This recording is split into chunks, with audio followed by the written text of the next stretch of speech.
right, welcome to episode, I think this is 8 or 9, I don't remember, of the Benchwarmers Perspective. Today we are here with Jacob Buchberger and our intern Miles Welch. Why don't you go ahead and introduce yourself, just kind of explain what you've been doing over the last few years, and we'll kind of get started from there. Yeah, so my name is Jacob Buchberger. Graduated from Mountain View High School in 2016. Went to Davenport, played football my freshman year, and then just ultimately decided just to focus on baseball and played that until 2020. During the COVID year, our season got disbanded after 15 games, and then after the draft, I got a call from St. Louis Cardinals saying, "Hey, we'd like to sign you as an undrafted free agent." So I said yes, and I went down in 21 for my first full year, and then I've been playing within that organization the entire time. Yeah. So what's it like playing, that's professional baseball. What's that like? Yeah, so it's a grind. It really is. So, we get to the field on a home game on a Tuesday at, we play at 6:35 or 7. Get to the field roughly 6 hours before that.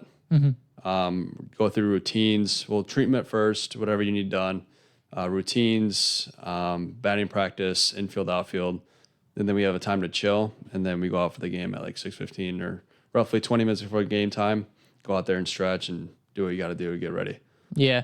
So how can you kind of explain a little bit more in depth your journey to get to that point, get to the professional level and kind of go through that? Yeah. So I played 3 sports in high school. I think that's super beneficial for not only myself, but for a lot of people. I think the multi-sport athlete is definitely starting to get a little bit frowned upon. They're trying to push one sports, and I think multi-sport athletes kind of give you a route. And we were talking about athleticism earlier, and I think that's a big thing, like basketball, being able to move, agility-wise. Football, same thing. All those sports, different sports, help me and kind of push me to be better athletically. But then also, you have to go through failure in life. And with baseball, it's you hit 300. Oh yeah, congrats, you're in the Hall of Fame. That's the greatest accomplishment.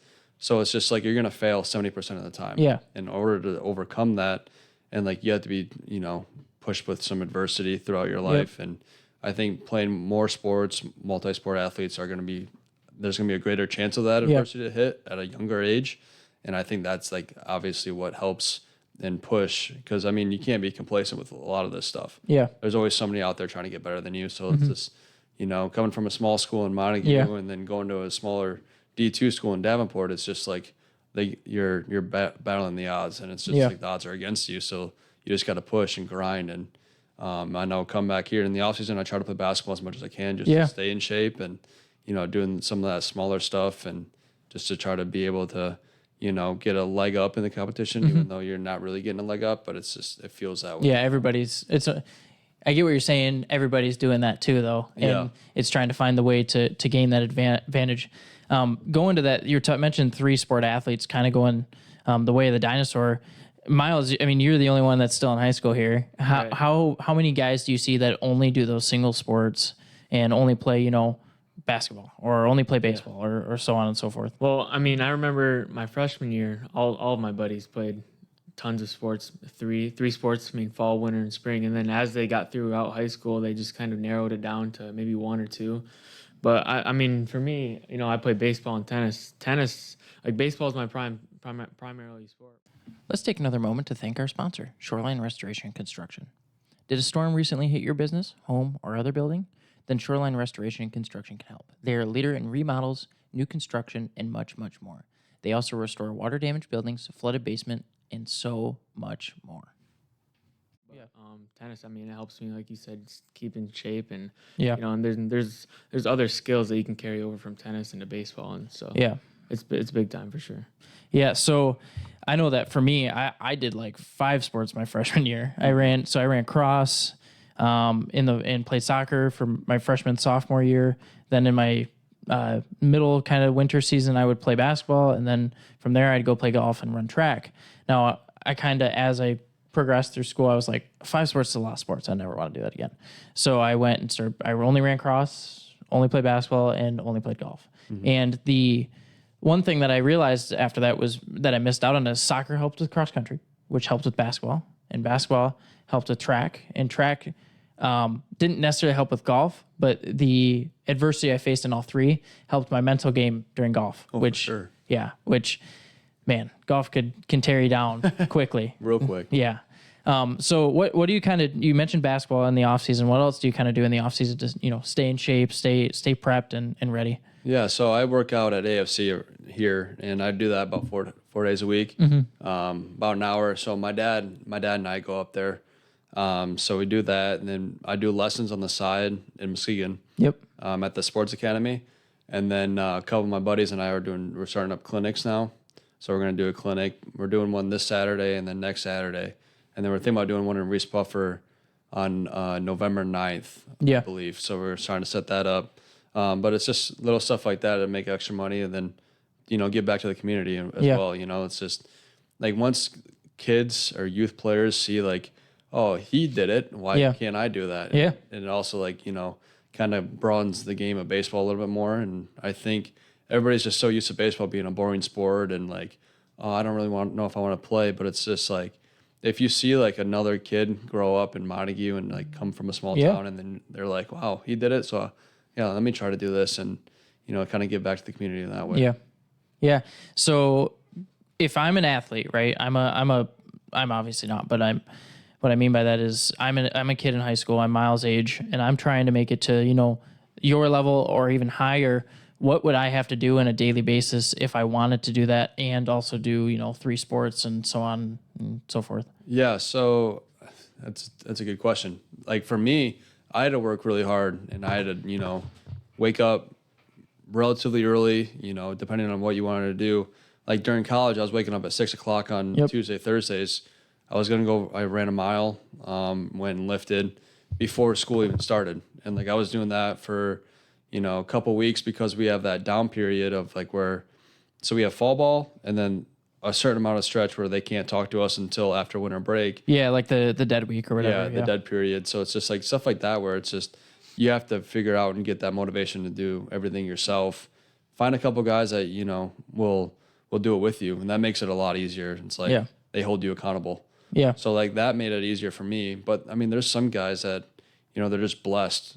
Yeah. God's gifted them with the best talent possible. And they don't have to work that hard. Yeah. Like they just wake up, roll out of bed and they go hit 300 with, 25 home runs in the minor leagues. And it's just like, you guys don't even do anything really. Yeah. And it's just like, they don't get treatment. They don't do a lot of that stuff. But it's just like sooner or later, the game catches up to them. And then it's just like, oh no, if I face this adversity, 2 years. Quick break from the action to thank our sponsor. Meraki Performance is a leader in performance coaching. Whether you're looking to motivate your business or your athletic team, Meraki Performance can help. Check them out at merakiperform.com. I'd know what to do in this situation. Yeah. And I think that's another big thing of that. Yeah. I look at it almost like the guys who are blessed without the athleticism tend to almost succeed more at the higher levels you get, just because they've learned not to play without it, and in almost all sports, and they've learned how to grind without it in a way. Yeah. And when you don't have it and then you get it, it's like your game grows exponentially. But when you have it and then don't really face any adversity, and then you get to those higher levels and then you start to hit adversity, you're like, I've never dealt with this before. How do I kind of deal with it? And I think that's kind of, there's a reason this podcast is named The Benchwarmers Perspective, and it's because I sat the bench most of the time. But I think that just having that adversity of knowing that, not necessarily knowing, but, not being the best player on the team, not always playing, is helpful in not just sports, it's also helpful in life. Too, 100%. Right? Helped me a ton. I know that, and I think it helps all kinds of people. You guys had a super successful baseball season at Montague when you were there. Kind of walk people watching through that season, those seasons, and what it was like to play baseball at Montague. Yeah, so I think my freshman year we made it to the regional finals for the first time. It might have been the first time that in the entire. I can't remember. I can't remember either, but I know it was definitely one of the few times that we made it that high. And then, there was a couple spots where we kind of shot ourselves in the foot, especially those, the district semifinals or the district finals. But the senior year, I remember, in football in itself, Cam broke his hand I remember that actually. Yeah, and then so like football that year, we probably would have won state or Yeah, gone. you guys were good. Yeah, so like that sucked, and then Cam ended up tearing his ACL in basketball, and then we lost him for the entire baseball season. So it's just a lot of things that we wish could have been differently, especially with having him healthy. We probably could have gone so much farther in a lot of our sports. And I mean, it's life, and you know he's working for the sheriff now. Yeah. And now it's Mesquite County Sheriff, so he's doing what he wants to do, and you know everything happens for a reason. But during the time, it's just like, oh geez, here we go. You know, it's like what else could go wrong? You know, it's just like there's no way it can go any lower than this, right? Yeah. But yeah, I mean, it was fun. I enjoyed it. I'm playing under my dad. My dad was a coach, so he always pushed us and pushed everybody to, you know, have fun. But there's a point in time where you got to get serious and you gotta get the grind. Exactly. Yeah. So basketball, you mentioned a little bit in the off season. You tend to play. I know I've played there and played at the NBC Montague NBC Middle School a few times. How fun is that? I mean, like for you, how does that help you stay in shape and kind of, you know, keep your mind off baseball for a little bit? Yeah. So I enjoy basketball as a hobby. Enjoy watching it. Enjoy playing it. And it's just, you definitely know when you're out of shape. Yeah. 'Cause you're running up and down the court and you're like, dude, I can't breathe. Like, I should really, you know, get this figured out. Yeah. Because I know baseball and basketball are kind of a lot alike because you have those short bursts. Yeah. Fast twitch muscles, whether you're going up to get a rebound, you know, just those short bursts of sprints. Like baseball, the most you got to do is run 90 feet. Yeah. Depending on if you're going to go for a double but the base paths are 90 feet. So if you're going for a single, ground ball, you got to, you know, 90 feet, that's it. It's a lot of fast switch, you know, real quick muscle movements. So I think basketball helps with that a lot, especially with your first step in the field too. Yeah. Whether you're in the outfield or a position player in the infield, like you got to be able to, that first step is key, especially to a ground ball, whether it's to your forehand or backhand. Yeah. And I think that's where basketball helps a lot too. Yeah. So what's kind of the craziest play you've seen playing professional baseball? I know that, I mean, there's probably a lot, but. The craziest play that I've seen, oh geez, personally there's, I don't even know. I don't even know if I can limit it down to one. I'll give us a few then. So I guess this past year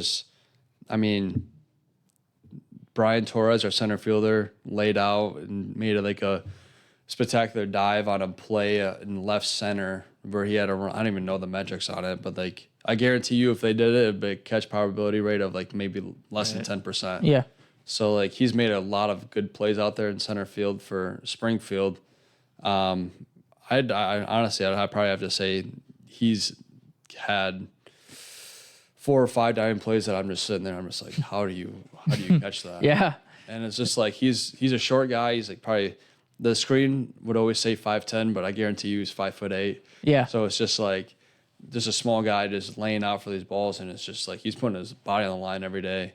Mm-hmm. And like he plays every day, and it's just it was cool to see because he's from Puerto Rico.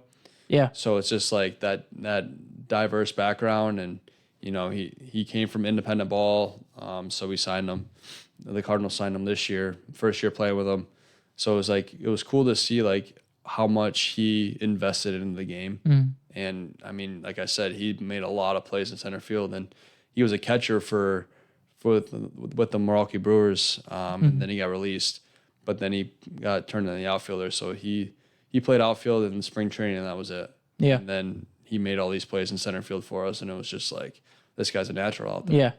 But so now I have a question. So yeah, especially in the minors, you know, they try a lot of new things, and especially with the pitch clock, you guys were kind of the first guys to experience that. How at this moment, we would like to take a moment to thank our sponsors. Park Place Sports. Want to support your local athletics program? Look no further than Park Place Sports. As a leader in banner and sponsorship program for athletes, they provide top-notch services to help your team shine. Visit their Facebook page, Park Place Sports, LLC, and see how they can elevate your athletic program today. Park Place Sports, your partner in athletic excellence. How did you like that to start, and now like after a season? How do you like it now? So you definitely get used to it, and it's nice because it makes everything go by so much faster. You'd rarely see 3-hour long games anymore. which is super nice for us because it's like when you're in the field for a long time, you're like, oh, man, this is boring. Yeah. Let me go hit. So it's just like that aspect of it as a hitter is great. Or I shouldn't say great because there's times where you're just like, I needed this game to slow down. In the field, it's perfect because it helps speed the game up. But like we get one timeout per at bat, so you got to use that timeout wisely. I know there's a lot of guys that when they get into a positive hitting count, they call a timeout because they don't want to miss that pitch they're about to hit. Yeah. So like a 3-1 count, they'll call time. I like to call time after a bad swing, or like I get the 2 strikes really fast, and then I'm just doing it to try to slow everything else down. Yeah. Have you had any run-ins with the robot umpire yet? So my first year we were in 21. It was the ABS zone, the automated ball strike system. So we did that, and there's pitches that were like curveballs, and they clip the bottom of the zone and they hit the dirt and you get called strike 3 for it, and you're just sitting there. You're like, I don't know, I can't hit that. But yeah, there's been times where it's been like that. I know AAA they did it more this year. We didn't do it at all in AA. Gotcha. But it was more low A and then AAA. It surprises me that they don't do that more. That seems like something that could be automated with, somewhat human interaction with it and be a great thing. It surprises me that they still... Well, I think they want to keep the human error in baseball. Yeah, I guess that's true. A lot of it's just like challenging. Like coaches, managers can just challenge the call, and then they'd... if you don't do that, if you take away that, they can't challenge. Mm-hmm. Which I guess... in my mind would be like, well, then because there's nothing to challenge. It's all automated. It's yes or no, right? Yeah. But I can see where people are like, that adds to kind of the thrill of the game, that adds to the watchability of a game. For me, I've always struggled to watch baseball because I think it takes forever. Oh, yeah. And it's hard to watch. There's not a lot of, you get your highlight play and then it's 3 or 4, innings of nothing. Yeah, and then it's highlight play and you're like, oh, man. But that's where I've always struggled, and I was actually going to bring up the pitch clock before you had mentioned it and ask kind of how much that's impacted things.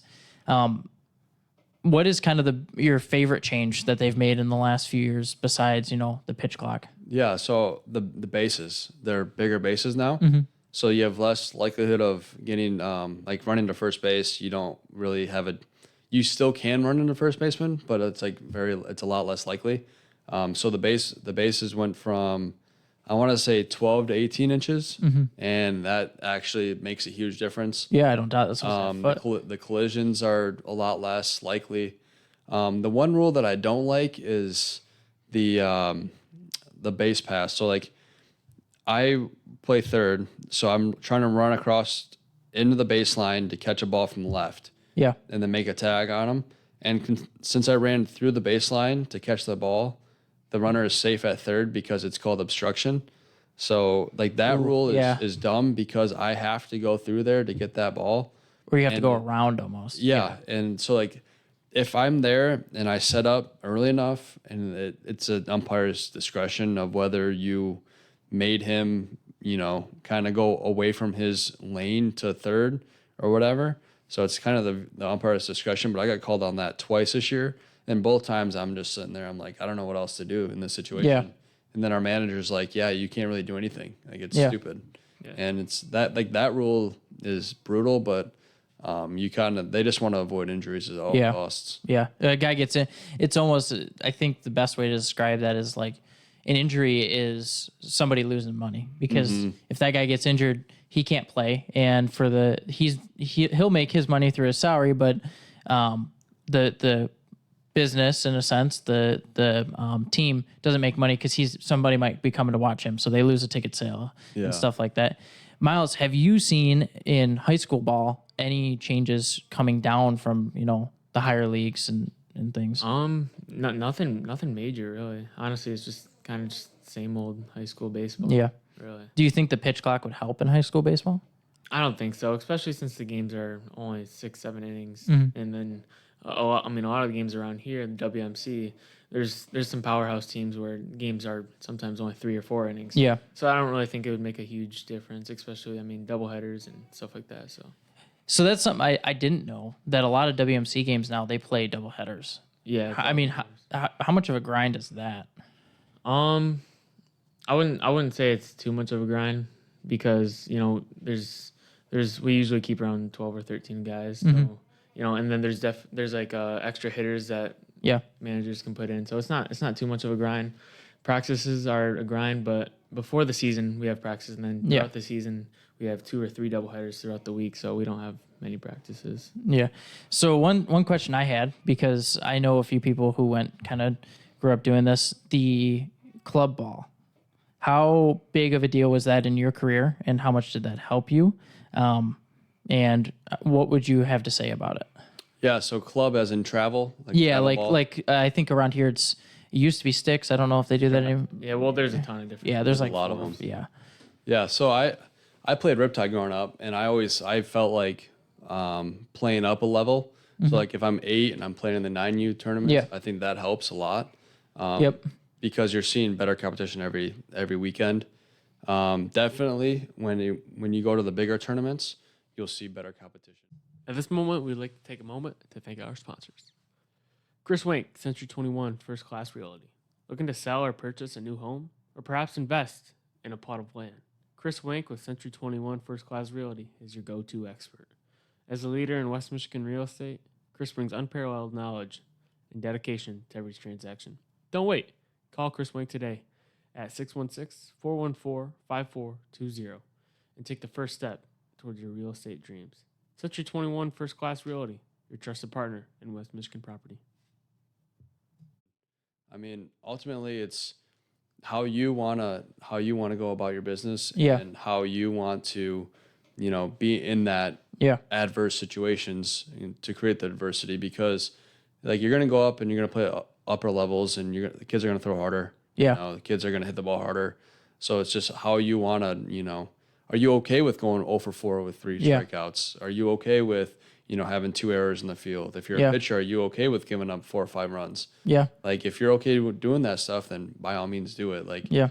I love the more adversity it gave me, because it's just like, how else do you learn? How else do you get better? Like, you can't. Like, if you're always, like we talked about earlier, if you're the best athlete, I mean, you're going to get complacent so much faster. Yeah. Just because you're just like, oh, I don't need to really do much because I'm already better than these guys. Yeah. But it's the athletes that, don't meet that criteria yet, or they don't have the athleticism that they've, kind of broke into yet.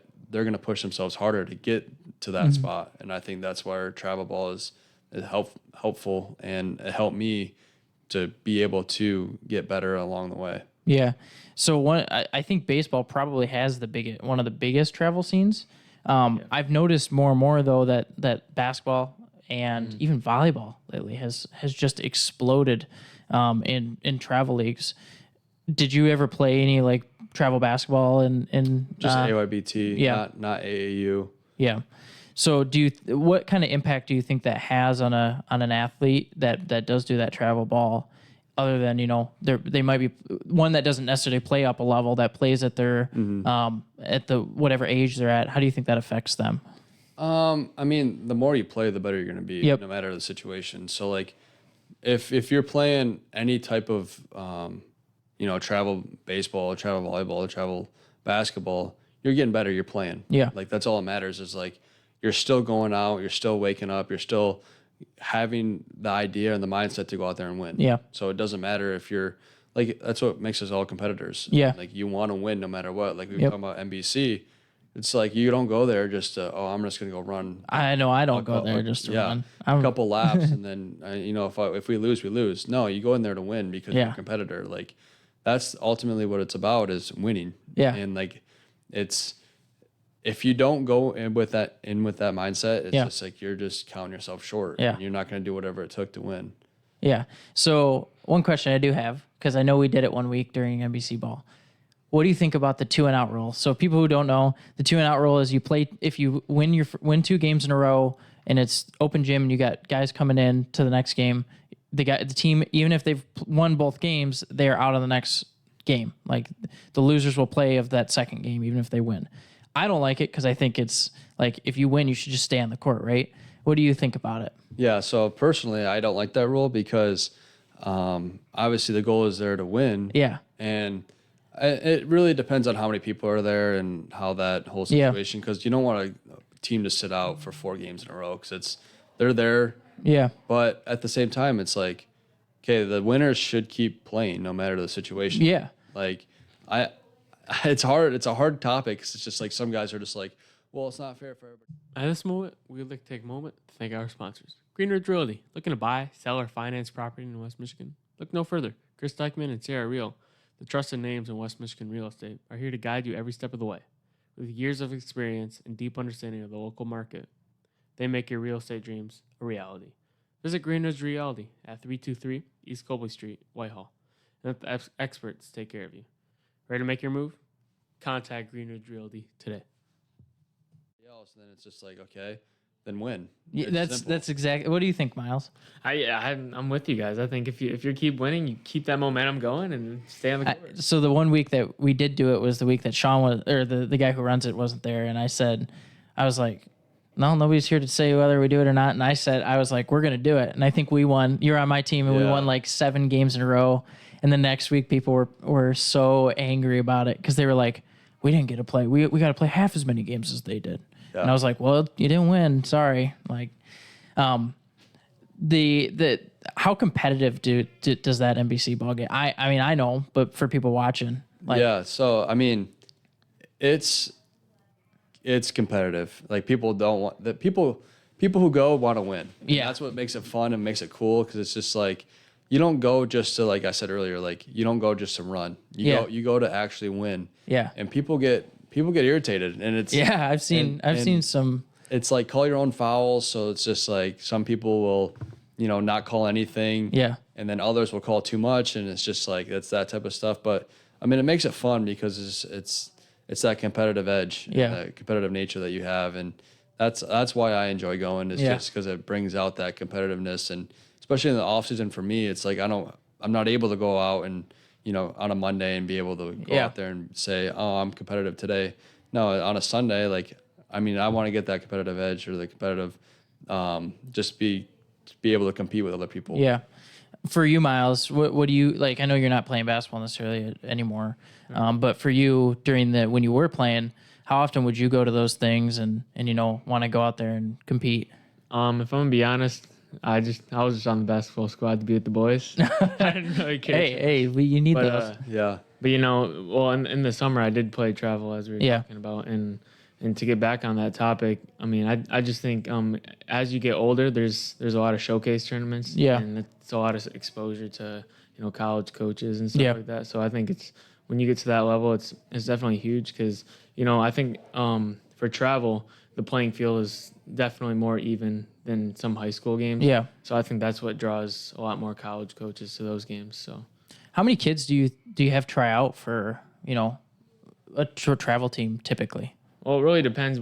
So now I feel like a lot of teams carry their players to every season. So Yep. sometimes there isn't tryouts. They just keep the same team and Yeah. keep that going, or they just start from scratch and have a full tryout. And sometimes there's 20 to anywhere to like 50 kids trying out. Yeah.